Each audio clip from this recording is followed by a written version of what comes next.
राधे महाराज जी। महाराज जी, हर काम को भगवान का काम समझकर करते हैं तो उससे भगवान की याद बनी रहती है। तो उसी प्रकार क्या भगवान भी अपने भक्तों को याद करते हैं? और अगर याद अगर करते वो हैं याद तो न करें तो आप याद ही नहीं कर सकते। एक बात और समझो, अगर हम कृष्ण बोल रहे हैं तो प्रभु की इच्छा है और प्रभु हमसे बुलवाना चाहते हैं। हरिवंश कृपा हरिवंश कहें, हरिवंश कहें, हरिवंश लाएं, हरिवंश सुलाभ सदा तिनके, सुख संपत्ति दंपति जो जिन। अगर हमारे मन में एक बार आता है कि मैं राधा बोलूं, तो किशोरी जी चाहती हैं कि आप राधा बोलो। आपको जानती हैं, आपकी तरफ देखा है, तभी आप बोल पा रहे हैं। आपके अंदर जो वृंदावन आना, जो धर्म मार्ग में चलना, ये प्रभु आपको प्यार कर रहे हैं, प्रभु आपको चला रहे। अरे भरोसा कब होता है? जब संत जन मिलते हैं। एकांत में लंका में भक्ति खूब जोर की विभीषण जी कर रहे थे, लेकिन जब हनुमान जी को देखा तब कहा, आज मुझे पता चल गया कि भगवान की हमारे ऊपर विशेष दृष्टि है, विशेष कृपा है।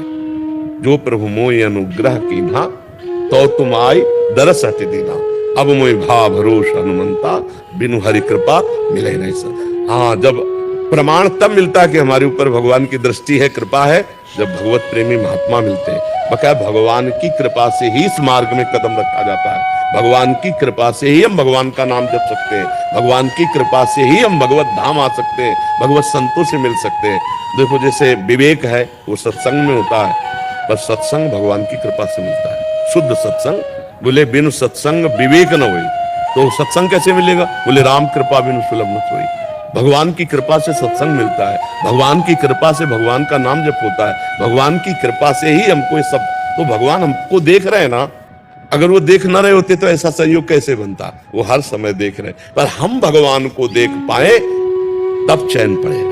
राधे राधे महाराज जी, आपके चरणों में कोटि कोटि नमन। महाराज जी, मैंने आपको अपना गुरु मान लिया है। आपके मार्गदर्शन से मुझे जीवन के संघर्षों को सहने की शक्ति मिलती है। महाराज जी, हमें लाडली जी की अनन्य भक्ति किस प्रकार मिल सकती है? जैसे निद्रा, तंद्रा, सुषुप्ति और जागृत अवस्था के लिए भी विस्मरण ना हो।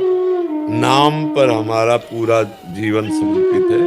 हम सबको बार बार कहते हैं, नाम को पकड़ो, नाम को। राधा राधा राधा राधा राधा, उठते बैठते चलते खाते पीते सोते जागते, नाम पकड़ लो, आगे का रास्ता अपने आप सब आ जाएगा। आप पहले नाम पकड़ो। हम लोग क्या करते हैं, आगे की बहुत बातें करते हैं, चल नहीं पाते एक कदम। हमें लगता है यदि हम एक कदम चले तो हमारी यात्रा एक कदम तो हो गई। एक गुरुदेव ने एक टार्च दी किसी शिष्य को, यमुना स्नान करने जाना था, और वो टार्च बस एक पैर भर दिखाई दे। बोले गुरुदेव इससे क्या होगा, ये दूर का तो रास्ता तय। तो उनका एक पैर का दिखाई दे रहा ना, अगर इसी पर चलोगे तो हर कदम तुम्हारा प्रकाश में होगा और तुम यमुना जी पहुंच जाओगे।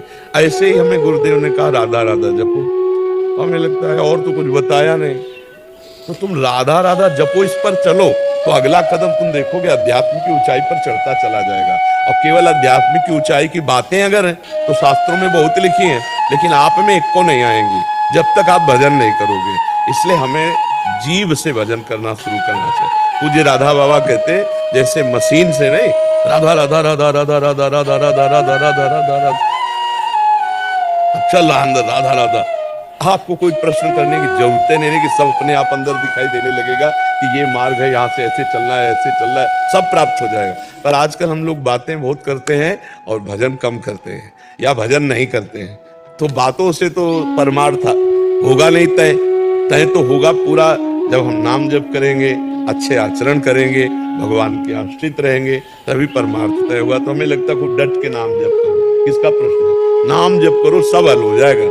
और नाम जप नहीं करोगे तो प्रश्न पे प्रश्न और उत्तर पे उत्तर, और मिला कुछ नहीं।